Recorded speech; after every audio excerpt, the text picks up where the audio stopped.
সমস্ত জাতি এখন নির্বাচনী টানেলে প্রবেশ করেছে।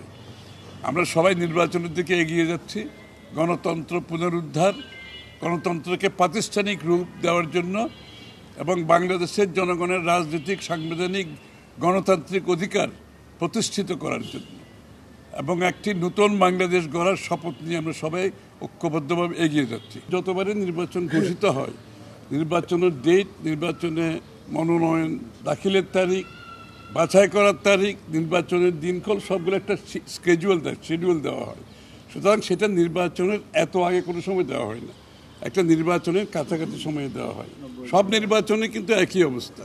সুতরাং আমাদেরকে অতটুকু অপেক্ষা করতে হবে এবং নিশ্চিতভাবে ফেব্রুয়ারির প্রথমার্ধে নির্বাচনের দিকে আমরা সবাই এগিয়ে যাচ্ছি, জাতি এগিয়ে যাচ্ছে ঐক্যবদ্ধভাবে। সেটা হচ্ছে গুরুত্বপূর্ণ বিষয়। মবক্রেসির বিরুদ্ধে বিএনপি শক্ত অবস্থানে আছে, সেই অবস্থান থেকে বিএনপি সরে দাঁড়াবে না।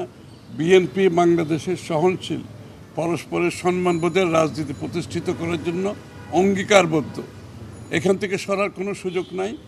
এই সমস্ত মবক্রেসিতে যারা জড়িত, এটা তাদের ব্যক্তিগত সমস্যা, এটা বিএনপির কোনো সমস্যা নয়।